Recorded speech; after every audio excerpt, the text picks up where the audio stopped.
Welcome back to the MSI group stage. I'm Clayton Captain Flowers Reigns here with Sam Kobe Hartman Kinsler and Martin DeFicio Lunga. Gentlemen, it's time and the show must go on. Are you boys ready? I'm pretty ready. You're pretty ready. Okay, I won earlier today, he's so pretty ready. How I'm ready are definitely you? ready. I mean, I've definitely taken a pause after that last game that we just saw. But I think it was a great game. I'm ready. I think it was a really good last game we It saw. definitely was for the Flash Wolves. Yes. Yeah, if you're a Flash Wolves fan, that game couldn't have gone much better. But right now, our next matchup is between EVOS and Kingzone, two teams looking to bounce back after their losses earlier in the day today. That loss for Kingzone came as a surprise to quite a lot of fans. Yeah, DeFicio was pretty happy about that one, though. Yeah, I mean, it was one of those games where you never expect for teams to just shut down Kingzone instantly, but we got to see Fnatic with a really good plan in the pick and ban phase. We got to see Kingzone actually expose and show some weaknesses, especially in terms of how someone like Khan could play different picks up in the top lane. That Vladimir did not work out for him. Right, I thought they did several things well. The draft phase going against Kingzone, as well as the early game and trying to snowball that. So that is something that EVOS will look to replicate here and try and copy the success that Fnatic had earlier in the day. Maybe look for some early game action. All right, we're getting into Champion Select here. We aren't going to get to see Kingzone play the Xayah Rakan like they did in the game earlier. Rakan going back to ban status here as EVOS bans that one away. Wow. A lot of support focus. Rakan, Morgana, TK, all banned away by EVOS. Kingzone going with Alistar, another support, and the Kha'Zix. So what I'm thinking when I look at these bans is they want to get rid of some of their more defensive supports for Gorilla, like a Black Shield being one of them, a Tahm Kench Devour another one, to maybe just hard camp that bot lane. They really want to get Gorilla on a squishy support where he might be pushing, but there's still Braum available he could play if he wants just to melee tank. Yeah, we're definitely getting down there as far as the support bans, but Braum has been one of the premier ones and one of the only ones left Oh, up love me some still. more.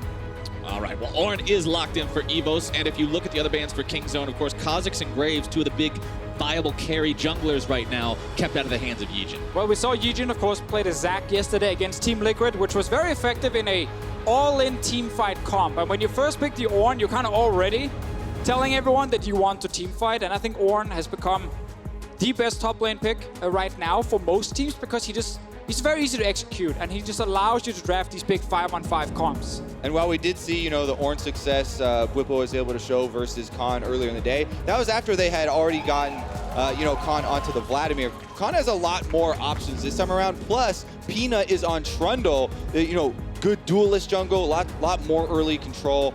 And they have also been able to get the #1 pick coming into this, Kai'Sa for Bray. I mean, if they pick a tank, you pick a tank eater. If they pick anything, you pick Kai'Sa. Pretty good draft coming in so far for Kingzone. Yeah, this pick was so good that Kingzone could just play it every single game in the LCK finals, and it was good enough to win the LCK, so it should also be good enough to beat EVOS if we compare the two strengths of teams from LCK and EVOS here, but maybe they can surprise us. Yeah, after the LCK finals, I was really happy about how Kingzone had manipulated the entire pick and ban phase into lots of tanks and lots of sources of crowd control to set up Plasma for Kai'Sa. Even in the first two picks here, Trundle Pillar is a great ranged ability that you can actually set up Kai'Sa with, get the Plasma and get her more options to jump around in team fights. Now they've also added Braum onto More that. CC. So you get even more taste. And even better, we get one of the very standard picks for Gorilla, one of the picks where you can leave the bot lane alone and they can actually protect themselves even against a ganking jungler. That's kind of the big thing for Kingzone's bot lanes. When they play the squishy supports, they can actually get ganked and die.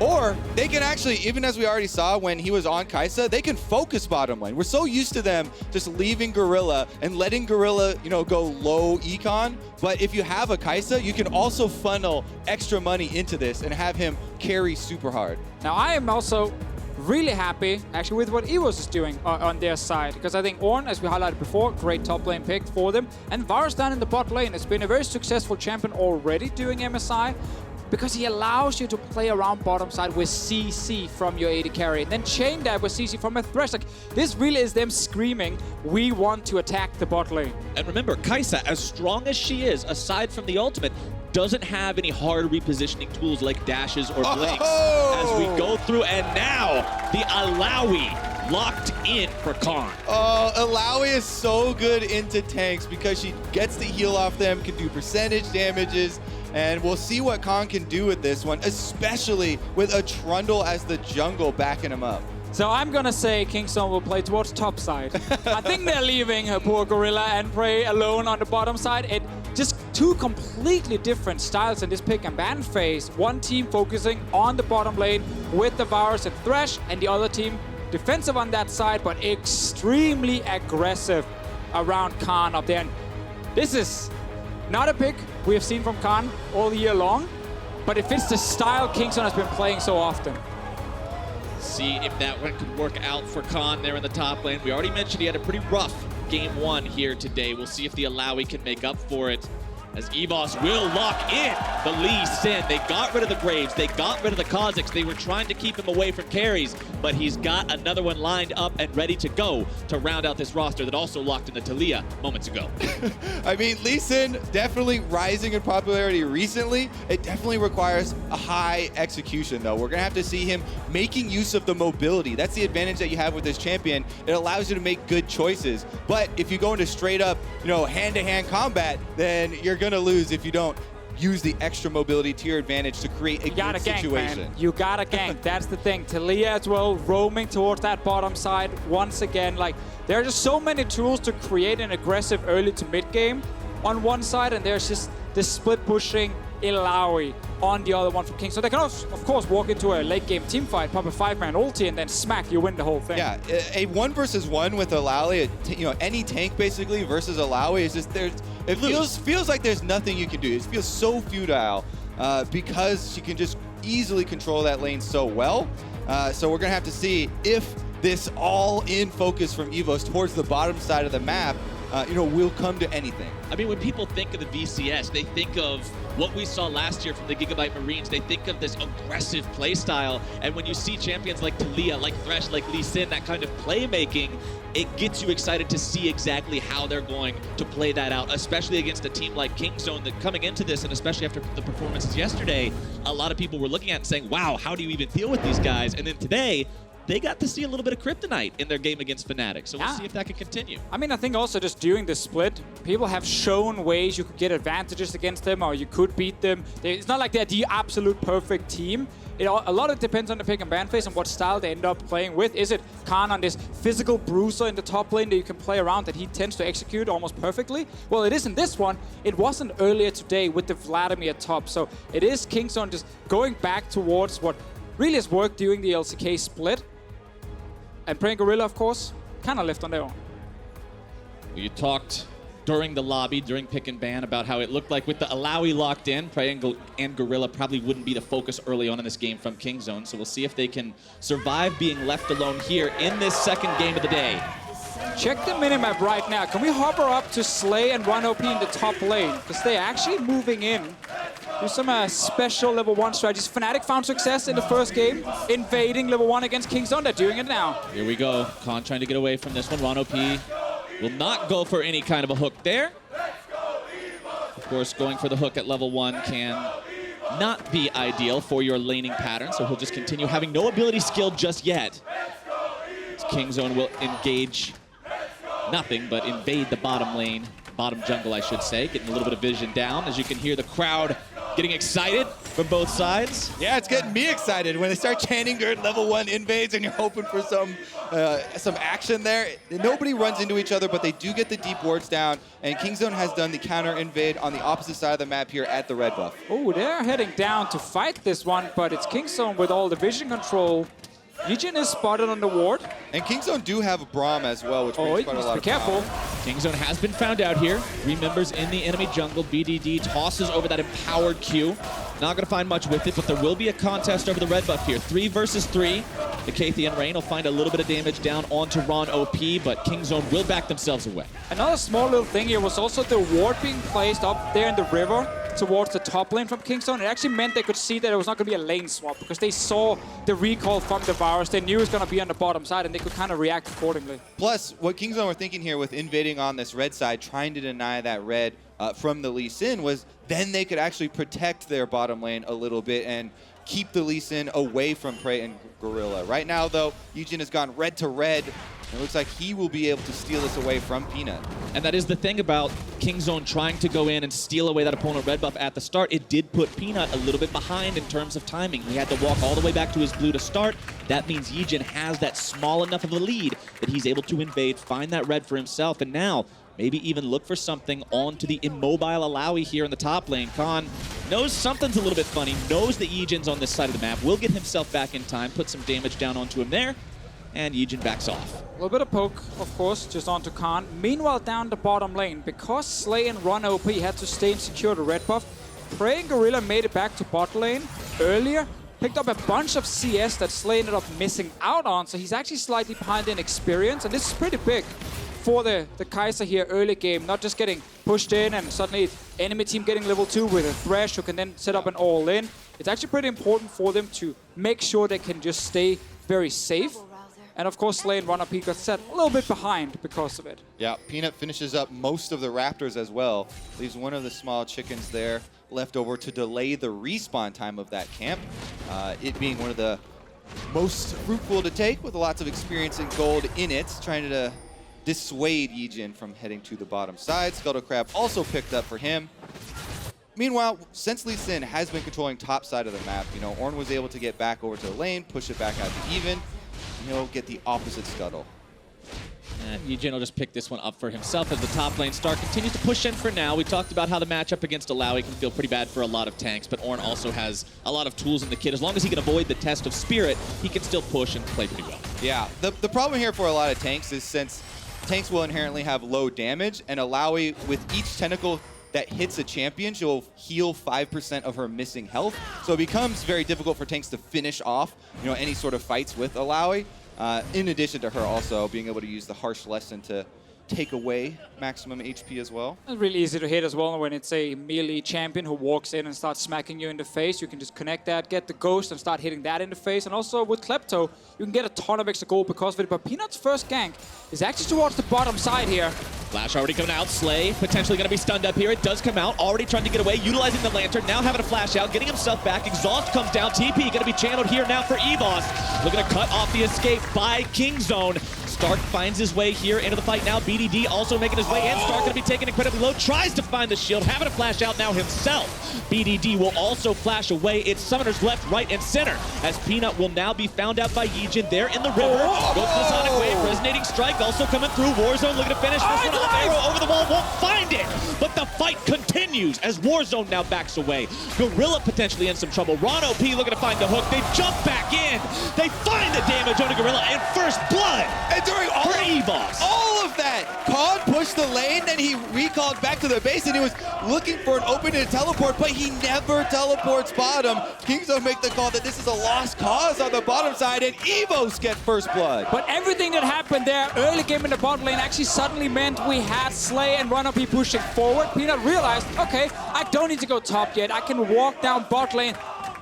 I was surprised, however, that a level 4 Ornn would just start TPing in instantly to respond to this gank here and start fighting. All 5 members suddenly appeared bot lane. I think almost every single summoner was used in that fight as well. Oh yeah, it was an absolute madhouse. Everybody calm down a little bit, even though we had a very exciting first blood. We'll go over the replay first here, but there are going to be some repercussions that we can look at afterwards. Anyways, the flash Q here, make sure that one's going to hit. The heal comes in, though barely. Peanut stays alive. Yeah, that heal saved him, but it's not over yet. And this is what you talked about before, Kobe. We still have Khan in base with TP ready, but there's really nowhere for him to TP on. And therefore he doesn't join, and suddenly it is just first blood. Yeah, they didn't expect the chase that EVOS was going to continue on with this play. No one expected a level 4 TP there. All the way up into the jungle and around. Afterwards, Lee Sin was able to do some counter jungling as well, take away from Peanut on that bottom side, and now YiJin does have a level lead for himself. And of course with Khan just returning to the top lane, he is now currently about 25 CS ahead of the enemy top laner, so this actually costs Stark a lot.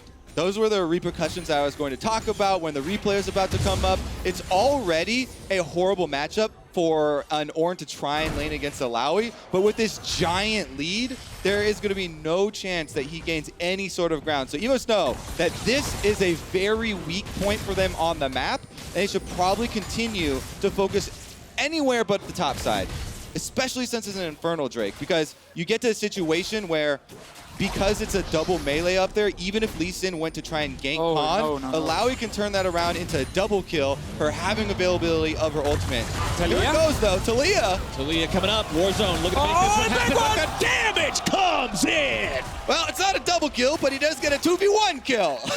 This is one of those champions. It's like Darius. You hear about these kinds of champs. They can just turn the 1v2 right back around, and that is what Illaoi is so good at. So, don't go back top lane. No. You just have to accept that this Illaoi is gonna be completely crazy, and if you can just play on the other side while her TP is on cooldown, like right now, you can get some kills down there near Prey and Gorilla. Yeah, that's a feels bad. Just as they finished saying it, I mean, we've seen so many situations where it turns like that, and sometimes you do just have to give up on the weak area of the map. Right now, though, YiJin's going for the red steal, and he's gonna get caught. YiJin wants it, will not get it though. Peanut walks in and bunks it with the club, securing that one for his team, and YiJin now has to make a quick exit. Let's just highlight how risky that play actually was, because his own top laner was still running from base to get back to lane. It was just him and Taliyah being fairly nearby against 3 members of Kingzone, and he still went for it and tried to get here. So a risky play, didn't die because of it, but we get to see Illaoi return, and she's currently sitting with 72 CS and almost a Black Cleaver. Yeah, I mean, YiJin is able to use his ultimate and ward hop to get out of this one. Here's another look at the 2v1. It's just going to literally be Khan flashing, ulting onto Stark. Slap. Yeah, flash slap, there you go. It's a harsh lesson, he has learned it. Hopefully the whole team has learned it, and they can redirect towards the other side. It could also be one of those moments where you feel like it didn't work the first time, but maybe if we do the exact same thing, No. it might work the second time. No. We have to wait and see what the next ulti. Deficio is the devil on your shoulder, telling you. Here we go, though. RonOP's running for his life. RonOP not level 6 yet, trying to hook over to the Infernal Drake to get himself away from this no one. flash. But he does not have the flash, so he'll go down as Kingzone grab themselves that kill. So again, I actually want to highlight how risky the play is from the get-go. He's AD carries at his own turret, killing the minion wave. He doesn't have backup from anyone, really, and he walks into the jungle to place a ward. It's some of these invades that we see from this team that just gets punished really hard if another team has really good communication or spots you on a ward. And it's like kind of unnecessary. It's very tiny wins you get by maybe stealing a red buff or maybe plucking a ward just over the wall near the enemy blue. It's really not necessary if you don't have the backup. Yeah, and if your flash was barely about to That's come off another the one. cooldown, couple more seconds and that would have been available. Control ward's going to be cleared out here, though, by Peanut, and Kingzone retaking control of the game. Kingzone now sitting on an almost 1,000 gold lead for themselves after those past couple of successes that they've found in the fights. Khan's dominance over the top lane isn't stopping anytime soon. That CS lead has been brought up to 50 now as he maintains a 1,300 gold lead. Deficio mentioned the Black Cleaver, very powerful combat item there, going up against what you see Stark building with much less effective overall stats, having just the Glacial Shroud, the Ruby Crystal, the armor. It's not looking good up there. That's correct. And a couple of minutes ago, we had that Karn TP on cooldown, so EVOS actually had a chance to go bot side and make some plays, but now both TPs are ready for Kingzone, making it very difficult to do something. Peanut flashing away. Good avoid there. Not getting picked off by the power of the Taliyah, the Seismic Slam, Seismic Shove. But Khan will just not stop this. Constantly underneath the enemy turret, constantly making the moves, constantly pushing up. Yeah, once you're able to land the Test of Spirit, you can farm with your Klepto off of that Spirit, and he continues to push in. That turret very close to going down, and Kingzone actually don't even have to apply any extra pressure up there to get this objective. So that is basically, well, never mind. All right, here we go. EVOS looking to start this one off, able to find the collapse, able to find the damage down onto the enemy AD carry. Prey's already out of the picture. YiJin going to be avoiding some of this for now. Peanut having to walk away. The Ornn horn gets sounded, but Peanut will still be able to avoid it for now. He will not escape the ensuing collapse. Warzone grabs the kill onto him, and that's 2 for 0, going over to the EVOS. Great change here from EVOS. They completely give up the top side of the map. They look for a play away from the Illaoi. They have Stark. He teleports down even to come in and pick up an extra kill for themselves. They're also going to turn that into an objective if they could finish off the turret, but the minions are down, and YiJin close to going down as well. The turret will barely be protected by the Kingzone bottom lane as topside Khan does manage to grab that first structure of the game and all the bonus gold that comes along with it. So we get a few more kills for EVOS here, and we get a mid lane turret that's very low. Bot lane turret will take a bit of damage. Or Slay might just back away now. The prey actually returned. Second time that Khan saves the TP, stays top lane. He tried to interrupt Stark. When that didn't work, well, he just stepped back and killed the turret. I like the engage here from RonOP. This time he brings back up. Yeah, flash play, able to get the hook right after. So they immediately kill prey. YiJin then is able to dodge out so he doesn't go down. Here comes the Ornn horn. So should you hit that on the two members to the right, or should you aim for Peanut here? I mean, he missed it on Peanut, and they still got the kill, so... Well, because they had Thresh chasing the two members, I would go for the two members. Especially if you're able to coordinate the cooldowns there, and Ron was able to tell them that they would be able to follow up on that horn. Regardless, though, they got the extra kill, didn't get the turret in the end. And looking at the stats on your screen right now, you can see in their wins at MSI so far, kills at 15 are much higher than what this game is showing so far for EVOS. They need to put a few more bodies on the ground if they want to match those stats and keep themselves going at the pace that they have in previous victories. Exactly. The way they've been winning is simply by just being super aggressive, force a lot of fights. Both skirmishes like we're seeing in this one, but also the big all-in team fights like we saw against Team Liquid. This game here is still focused on the bottom side for them. Warzone, he learned, don't go top lane, aim towards the bottom side, and they really want to kill this turret and then the mid lane one to fully open up this map, and then they can keep controlling Drakes after. Slay and RonOP continue to try and pressure as much as they can here into this bottom lane. Varus, very good during the laning phase. We know how potent of an AD carry he can be early on. Rage Blade not completed for Slay yet, though. Oh, Ron! Slay does have his. RonOP could be in a bit of a spot here. Throws out the lantern in case Warzone wanted to get any closer. RonOP now still going to be in some trouble. More damage coming through. Gorilla barely getting himself away. But the piercing arrow into the back takes it down. Nice kick. Get the hell out of here, says YiJin. Knocking Khan all the way back out of the fight. That's hilarious to watch as Khan tries to flash in. In the end, though, Kingzone retained control around Dragon. Starting up this Infernal. We'll see if EVOS have anything to say about it. Oh, Warzone is very low on mana. I think they just have to let it go. Another thing here is Warzone is not running Dematerializer. At least there's absolutely no stacks he could have used. And there is a banner on BDD's side. Normally when we see the banner mid laners, let's actually see bot lane first. Right, the Ornn horn gets sounded. Stark trying to move forward onto this W. one. Ray walking himself away. Piercing arrow yet again. Slay is on point with these today. Yeah, you can tell that Peanut and Kingzone knew that there was a possibility of a play taking off here, but they'd been seen walking over there, and EVOS very happy to take some extra kills along with the bottom turret. And you might be surprised with the damage from that Q. Well, he's maxing Q in this game here. Able to just snipe people left and right and surprise, maybe pray a little bit. But as I said before here, the banner of command is going to be huge for BDD because his job is to try and keep Warzone in mid. And he can do that, seeing as there is no Dematerializer. The fight from before, I think RonOP again, a little bit aggressive. His jungler is not even there yet, but they do end up trading because Slay lands the Q right there to kill Gorilla. Yeah, and that was even with exhaust on him. There's the kick away to disengage initially. Even tried to wall them afterwards, but in the end, that ward that Slay placed over the wall did come in very helpful later, and they got some more kills back. Gentlemen, you know what I love to see right now is that icon up in the top left of your screen. Next Drake Infernal #2 means both these teams will have plenty more to fight for, especially on the side of Kingzone, where you have this heavy damage top laner that's also going to benefit so much from that increased offensive ability. Yeah, and he's the one who's been farming like a madman. He's so far ahead, but it's only one player. Right. Everyone else and anywhere else on the map, we're seeing EVOS actually go toe-to-toe, if not even win some of the fights. And that's one of the things I love about the international tournaments, is we have some teams that play a lot faster than some of the teams we see back in the LCK. There is more kills, more fights. And it's been a very effective way, especially against Prey and Gorilla, to force them into a lot of skirmishes and actually try and shut them down. It's been working okay in this one, and now they're putting pressure on mid-turret. 2 turrets down now for the side of EVOS to the 1 that Kingzone collected for themselves, but Khan will look to put in some more work here on the other side of the map after finishing off that top side. He knows that Stark can't have anything to do with this 1 versus 1 scenario. Khan is way too strong at this point in time. YiJin finding the Sonic Wave onto Peanut, looking to kick him right back over. RonOP not there for the follow-up onto him, instead looking to go for BDD. Ornn ultimate comes through now as the Taliyah wall will also cut off the escape.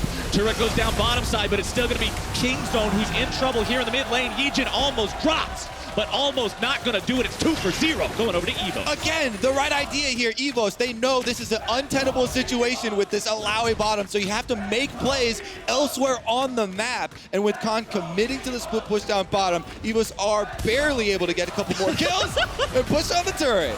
RonOP just playing the mind games right there, but EVO's doing a great job at sacrificing what would need to be sacrificed anyway and finding victories in other places. Khan will find the tier 2 here in the bottom lane to equalize the overall turret count, keep the gold so close, but I love the fact that EVOS is going this aggressive. Yeah, and look how fast they are. Yeah, keep That's insane. You can't play against that. That's why they shut them down and get a bunch of kills. It's just a race against Khan in these side lanes. Like, how fast can Khan take your base and try and get to the Nexus compared to how fast can EVOS force the fight against the rest of Kingzone? And EVOS do have a lot of playmaking tools, in the champions that they have drafted. But you also have to say that Kingzone are extending away from Khan and away from, this Illaoi pressure point and allowing some of these openings to take place.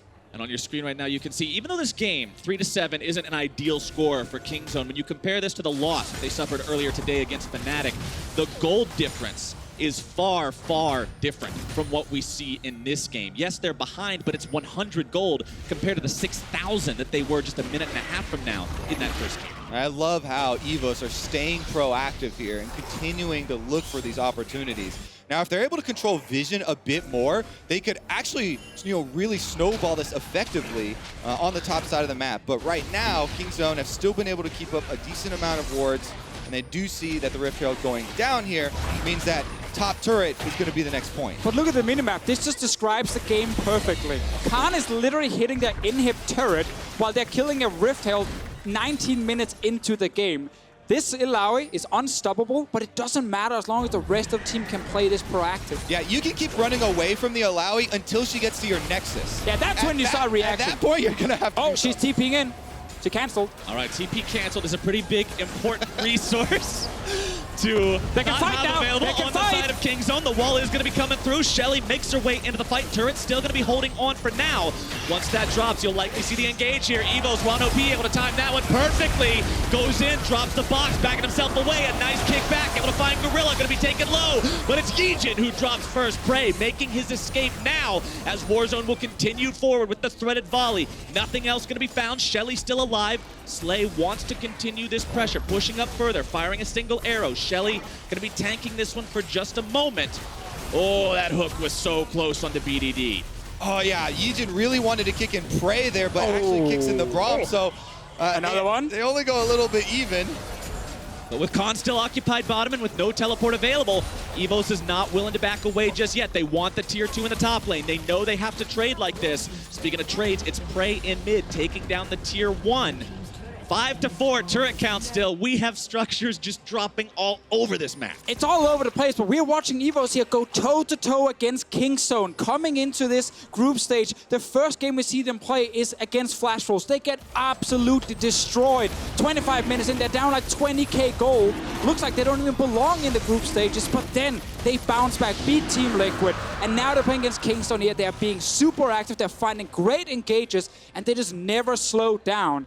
Great game so far. And they can't slow down either, especially now that Kingzone has 2 Infernal Drakes under the belt. Another one will be spawning just 6 minutes from now. Let's take another look at that fight here in the top lane.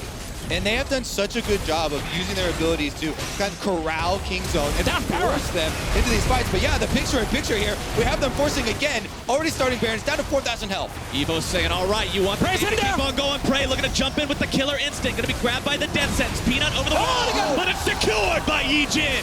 Now Peanut finds himself stuck in the pit. It's 2 dead already on the side of EVOS. Make it 3. Knockup comes through, able to find its way onto Khan, who uses the stopwatch to keep himself alive. Warzone and Stark, the 2 remaining members with the Baron buff, having to walk themselves away. Make it 1 man standing. EVOS finds Baron, but they take severe loss. Yeah, that was a very high price to pay for a single Baron buff getting out there. So incredibly close, and we didn't get to see the setup, but EVOS continuing to force here, and they want to be able to use this Baron buff to get inside inhibitor turrets. They had all the information they needed. The entire jungle is warded, but it is so early in the game. They decide to engage the big objective. They drop low, and of course now, the rest of Kingzone just show up try and finish them. I think Stark was still running to try and join the team, so it was just YiJin who ended up tanking most of it. But what a crazy call, and it just highlights how aggressive they're playing. And how quick they're playing. They have to make these decisions so fast that you saw there Lee Sin kicking out, and then a follow-up with RonOP landing the hook, going over on the edge, trying to buy some time and trying to split the team there. Now, though, they do have the single Baron buff left on Ornn, on Stark. The problem there is that they won't be able to buff up multiple minion waves. Right. So it's going to have to be a choice here between them, trying to defend against the Illaoi that has headed right back to the bottom side.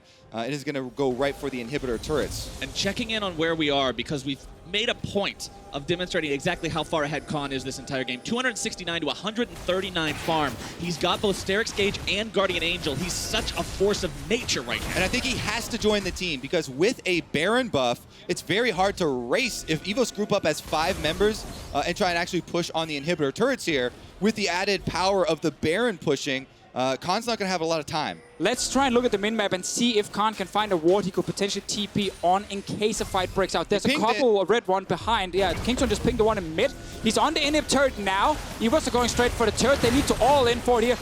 Khan wants to trade. The turret in the EVO's base is very, very low. It looks like they will just opt for the overall trade on this one. Mid lane inhibitor turret dropping rather rapidly. Kingzone not wanting to fight for this at all, but EVO stays in the enemy base, thinking about how they're going to go about this one. Prey coming in from the side, Redemption coming down. EVO's pushing onto Nexus turrets now, thinking about backing away. Stark going to fire off the ulti. Khan wants to make his way into the fight as they are going to take Slay incredibly low. Khan into the back line, looking to find the damage. Slay taken down. Stark's going to be number 2 as they'll make it 3 with RonOP, and that is Kingzone with a massive success. Their jaws shut so quickly here inside of the base. EVOS find themselves pushed up against the Nexus turrets, and they get flanked from all sides. Right now, BDD teleporting. They don't want to let anyone escape. Gorilla should be able to find his opponent here in that tribe rush. Warzone will be found out. Seismic shove keeping Gorilla away for now. Gorilla very, very low on mana. Doesn't have a lot of tools to do anything to this. But with BDD coming up behind him very shortly, Warzone doesn't have much of a way out of this one except back onto the spawn platform. See around. Perhaps in about 40 seconds, but the rest of Kingzone will be pushing up. They will be taking advantage of this big fight they just won. I thought for a moment BDD was TPing in to try and go for a Nexus turret, but it was just to chase down to Taliyah. We get the next replay. So they started off here with the Ornn ultimate being used very early on, and this is a spread out Kingzone, so they didn't really have a good area to use it. And without that, they don't hold anyone from Kingzone down. It feels like they were just swarmed and taken advantage of so quickly. Yeah, you could see exactly how successful they were in that Acer Predator replay. They found the targets they needed to find. They deleted everyone so rapidly. And look at the damage charts on your screen. 4,000 damage from the Karma, 3,000 from the Kai'Sa. The only person to even hit 4 digits, and I mean just barely, was Warzone on the side of EVOS. We're only 25 minutes in, and I just want to look at this graphic we showed yesterday, because it really fits why EVOS is actually able to put so much pressure on Kingzone. It's because, as you can see all the way to the right, we have the VCS. Ton of kills per minute, extremely active region. You never give the other team any chance to sit and stall, and then LCK all the way to the left. That's the slow games with not that many kills happening. Because EVOS are used to playing this very aggressive style in a very aggressive region, they can constantly force Kingzone into some situations they're not used to. That was the difference in all of the other fights compared to the one we just saw, though. The one we just saw, EVOS, they pushed so far up into the hands of Kingzone, and they were unable to actually keep them in the same spot. Before, we had good uses of Taliyah wall and the multiple uses of crowd control to actually force. We have to remember, it was the entire region's kills per minute. It's also you dying, obviously, add to that stat, and that also happens a lot, because when you keep playing forward, you tend to overextend from time to time. But Kingzone, 4K goal lead, double Infernal, so a lot of things are in their favor. But it still really feels like EVOS, the next fight can easily go towards them if they just get a pick first. Yeah, what they're doing right now, they've been holding the super minions that are streaming out of bottom lane here with multiple members pushing on this side of the map, while also simultaneously having Stark on the top side trying to prep that wave to try and get something going for them. Third Infernal now, bit of poke onto RonOP. Third Infernal is going to be a big damage bonus for the side of Kingzone if they can secure this one, and it looks like EVOS isn't in much of a spot to look to stop it just yet. Khan will secure that one. Lantern over the wall gets YiJin back out. but that's 3 Infernals to none. 24% bonus to AD and AP for the side of Kingzone. There's going to be a lot of damage coming from especially Prey, but also Khan, of course, benefiting greatly from this with his build. Baron spawning in about a minute's time. I don't think any of the teams need to force anything before it's up and alive. And then we suddenly have to look at this Kingzone lineup with Khan in the 5-on-5, able to land, potentially a huge ulti. He doesn't need to split push anymore. He can just stay with the team. Especially if Kingzone are able to orchestrate the fight once again, where they have a lot of room to move. If there's a lot of room where the fight takes place, then they aren't going to be hit multiple people with the Ornn ultimate, and that's one of the biggest things there for EVOS. Using the Taliyah wall to try and group them up. Wall comes through, Warzone chasing after them. Ornn ulti also going to be intersecting that wall. It will be mostly blocked up there by Gorilla. The attempt from EVOS is just not good enough. Kingzone doing well to get themselves away from that one. Not really too afraid of it because they've got Khan with the group. It's like you were talking about Deficio. He doesn't have to split anymore. And when the job that you're tasked with is engaging on this team with him there, it's just so hard. And now two of the big ways they can actually start a fight is on cooldown. Only Gorilla had to use his flash. That means Kingzone get mid lane control. They can move towards the Baron. And if you're forced to run at an Illaoi, that's not going to be great. Exactly. The strategy against playing against Illaoi late. That's what happens when it's your spirit who gets tested by that Illaoi. Redemption comes in to heal Slay up just a little bit, but it's still not a lot. Inhibitor respawning on the side of Kingzone. Meanwhile, bot lane, the minions are currently hitting the Nexus turret. They actually just dropped low. It's going to die. Kingzone, they keep control around Baron. No one can really go back because there's no TP. Yeah, Kingzone just want to apply the slow pressure here. Inhibitor respawning means that the super minion isn't going to get much use. He will just sort of stay there brainwashed, trying to hit an invulnerable target. But that little bit of saving grace may hold the line for now. But EVOS are still in a very tough spot, having to protect this Baron. They are in a tough spot. So how you're going to want to approach late game team fights versus an Illaoi when she's already grouped with the team is you have to use your movement abilities like the Taliyah shove to try and kite this Illaoi and push him away, focus someone else down, because if you fall into the trap of focusing down Khan, then it's going to be very difficult. Has the GA, has the percentage of missing health heals that are come through, as well as the extra shield from the Sterix Gauge. So someone else has to be the target. They have to try and collapse on Prey somehow.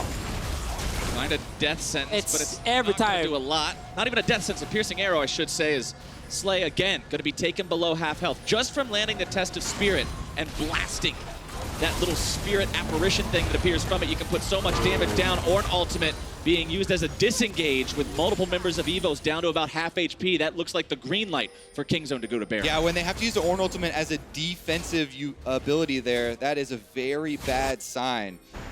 Here goes Kingzone again, trying to bait, trying to draw more from EVS. They can find YiJin. That would be absolutely huge here. Peanut going forward, dropping down the pillar. Gorilla providing the way out for these guys, throwing up the shield. Kingzone just seems to be not worried whatsoever, as the wall will not catch anyone out, and Kingzone again just rallies back up as 5, always ready for a fight. Yeah, the game has slowed down a little bit, which is heavily in Kingzone's favor, because they're actually able to set up properly now, get the vision they need. They step in, they keep forcing out these ultis from EVOS, and that means suddenly the surprise factor of a big fight breaking out where one member gets caught out is just greatly reduced. You also get to see Slay with the... Oh, actually, let's see what happens here. YiJin. Oh! Can't quite get away from the isolated Acathian rain. Missile after missile finds its way onto the EVOS jungler, and that means Kingzone can take this Baron down, no contest. You will not even see an attempt from EVOS. They know there's no chance to steal, and now they're tasked with the very, very difficult job of keeping the base alive against the 5-man Kingzone squad, all Baroned up, all ready to go. Yeah, the last 5 minutes we've seen have been very patient strategy here from Kingzone. Over and over again, using the Fog of War to their advantage, drawing EVS to them, and slowly taking out cooldown after cooldown after cooldown until they finally get the kill on the jungler, and now they've got Baron to push with. But no matter what happens in this game from here on and out, we have seen today how some of these teams, by playing very proactive, very aggressive early to mid game, have really been able to dance with Kingzone. They've been able to challenge them, get a lot of picks, and stay either even in gold, or as Fnatic did, actually kind of snowball out of control. This one was really just Khan, who was really far ahead of his counterpart. Like at this point, He's currently sitting on 15,000 gold, and poor Stark is not even at 10,000 yet. So there is quite a difference between the two. But that kind of highlights most of the gold difference between the teams. And this second game has really been a story of redemption for Khan after his first game earlier today, where his Vladimir performance was really just not up to the expectation that a lot of people had, considering him one of the best top laners in the world right now. But this Illaoi game, he's seriously showcasing what he's able to do when he's put into a matchup in a situation where he can just run wild. Now with the Death's Dance completed, he's that much scarier and that much harder to kill. All right, well, Team EVOS, they do hit a Varus ultimate here, which changed to Prey. Oh, jump in. But now RonOP may be caught out, taken down. Prey unstoppable as Warzone finds himself now isolated. He'll go down here too. Khan finds his way into a 1 versus 3, but as Illaoi, that's exactly where he's comfortable being. Pulls out the Test of Spirit, nearly takes down YiJin, having to flash away from the power of the Karma, following that one up. Inner Flame not quite going to find the mark, but Prey now dominating. Takes down the enemy AD carry. They will make a clean sweep out of EVOS and move their way right towards the Nexus. And what a game it has been. Kingzone gonna finish it off with the Baron buff here, pushing down bottom side, but man, did EVOS put on a good show. A valiant effort from EVOS, but Kingzone showcasing why they are such an incredible team, how they're able to play around their advantages, their disadvantages. They weathered the storm of the early aggression, the early fighting, the early picks from EVOS. They let Khan scale up, and then he groups up, and everything is just an avalanche of Kingzone success. Khan got to join the team, but also Prey. A person we didn't get to talk a lot about, because his job in the early game was to try and not die. And then he just slowly picked up more farm. He got to 3-4 items. And in the end, of course, a Kai'Sa can completely win you the late game teamfights with all the damage coming from her passive. But just the fact that we got such an aggressive play, it was what we talked about in Champions League. Like, just attack the bottom side. They try and go top once. They learn very quickly. Don't go back top lane. It's completely useless for you. They ran out of steam towards the end, and it is hard to continue this very, aggressive skirmish style the later you go into the game, because team can just start grouping at a Baron like Kingzone did. But it's like you said, seeing that aggressive style, seeing the team not be afraid of, oh man, we're going up against Kingzone, what do we do? Seeing teams like what EVOS has done here, even though it was unsuccessful, and what Fnatic did earlier and successfully, is how you deal with the Kingzone monster. You cannot be afraid to square up and fight him head on. Yeah, I was also happy to see Khan and Kingzone, pulling out some more picks here in the top side instead of opting into a lot of the matchups that we've seen over and over. Then EVOS pretty quickly identifying that you need to play around it rather than through it. That's always something you like to see, is a team recognizing something that they absolutely have no answer to, and instead of trying to hopelessly ram their faces into it and just try to fight a losing battle, they say, nope. The only battle here is how fast can we get away from it? Yeah, up until the point where they then cornered themselves inside the Kingzone base yes. and were surrounded, it was looking hype. If all you do is just walk forward, at some point, you probably went a little bit too far. Or you killed the Nexus, and then you dive in the fountain in celebration. It was one of the two. Sadly for EVOS, it became the one where Kingzone almost aced them and then took full control of the game. Unfortunately for them, that was the case, but when we return, Shox will have a chat with Peanut before Flash Wolves and RNG take to the stage. We'll be right back. Gorilla potentially in some trouble. RonOP looking to find the hook. They jump back in. They find the damage on a Gorilla and first blood. Here it goes, though. Taliyah. Taliyah coming up. Warzone looking to make this one happen. But the damage comes in. Warzone wanted to get any closer. RonOP now still going to be in some trouble. More damage coming through. Gorilla barely getting himself away. But the piercing arrow into the back takes it down. Nice kick. Get the hell out of here, says YiJin. Gonna be grabbed by the death sentence. Peanut over the wall, but it's secured by YiJin. Now Peanut finds himself stuck in the pit. It's 2 dead already on the side of EVOS. Make it 3. Actually, let's see what happens here. YiJin. Oh! Can't quite get away from the power of the Karma. Following that one up. Inner Flame not quite gonna find the mark, but Prey now dominating. Takes down the enemy AD carry. They will make a clean sweep out of EVOS. They let Khan scale up, and then he groups up, and everything is just an avalanche.